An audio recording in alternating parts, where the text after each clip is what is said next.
बिस्मिल्लाहिर्रहमानिर्रहीम। अस्सलामु अलैकुम। आज सुनिए, मैं हदीस की किताब पढ़ रहा था तो एक हदीस नज़र से गुज़री जो कि हज़रत अनस रज़ी अल्लाह ताला अन्हु से रवायत है। उन्होंने फरमाया कि रसूलुल्लाह सल्लल्लाहु अलैहि वसल्लम ने फरमाया, अल्लाह वालों में से कुछ लोग अपने गुनाहों की वजह से जहन्नम में चले जाएंगे। मतलब जो ला इलाहा इल्लल्लाह कहने वाले कुछ लोग जहन्नम में चले जाएंगे। तो लात और उज़्ज़ा बुतों के मानने वाले इनसे कहेंगे कि जब तुम भी हमारे साथ जहन्नम की आग में हो तो ला इलाहा इल्लल्लाह कहने का तुम्हें क्या फ़ायदा हुआ। तो अल्लाह ताला को मुसलमानों के हक़ में गुस्सा आ जाएगा। तो अल्लाह ताला इन्हें वहाँ से निकाल कर नहर हयात में डाल देंगे, जिससे इनके जिस्म जहन्नम की जलन से ऐसे साफ़ हो जाएंगे जैसे चाँद ग्रहण से निकलकर साफ़ हो जाता है, और जन्नत में दाखिल हो जाएंगे। जन्नत में ये लोग जहन्नमियों के नाम से पुकारे जाएंगे कि ये पहले इनके फ्यूचर में जहन्नमी थे, ठीक है, तो इस नाम से पुकारे जाएंगे। तो उसके बाद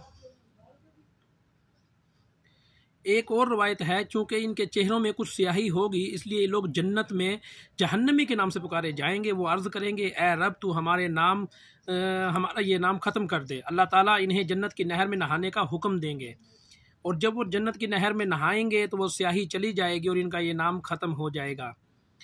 और फिर फरमाते हैं कि हज़रत हुज़ैफ़ा रज़ी अल्लाह ताला अन्हु से मरवी भी एक हदीस है, हुज़ूर सल्लल्लाहु अलैहि वसल्लम ने फरमाया, और ये जो मैंने पहले आपको हदीस सुनाई है ये तफसीर इब्न कसीर और इंद तिबरानी में मौजूद है, ठीक है।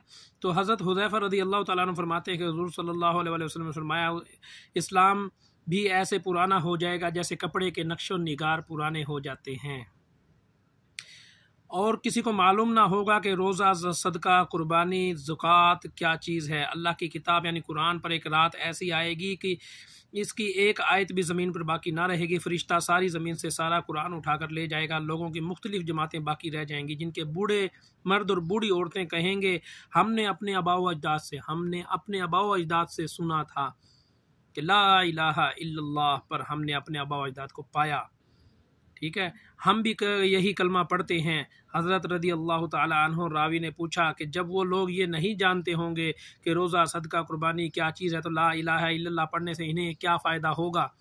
तो याद रखिए, फरमाया गया कि फ़ायदा होगा इंशाअल्लाह। हज़रत हुज़ैफ़ा रज़ी अल्लाह ताला अन्हु ने से फिर पूछा गया, फिर आपने एराज़ फरमाया, आपने जवाब नहीं दिया। फिर पूछा गया, फिर आपने इनके जवाब नहीं दिया। फिर कहा कि हज़रत सिला ने दोबारा पूछा तो हज़रत हुज़ैफ़ा रज़ी अल्लाह ताला अन्हु फिर एराज़ फरमा लिया। तीसरी मरतबा पूछा तो हज़रत हुज़ैफ़ा रज़ी अल्लाह ताला अन्हु मुतवज्जह होकर फरमाया, ए सिला, ये कलमा इन्हें आग से निजात देगा, ये कलमा इन्हें आग से निजात देगा, ये कलमा इन्हें आग से निजात देगा। ये हदीस अखरजुल हाकिम में मौजूद है, 545 नंबर हदीस है, अन रबी से माकूल। तो याद रखिए कि ला इलाहा इल्लल्लाह की बहुत इज़्ज़त है, और ला इलाहा इल्लल्लाह की कदर ये है कि हम ला इलाहा इल्लल्लाह पर अमल करें। ला इलाहा इल्लल्लाह के कदर ये है कि हम ला इलाहा इल्लल्लाह के ऊपर आमाल जो हैं उन पर आएँ और उसकी उस तरीके से कदर करें जो उसका हक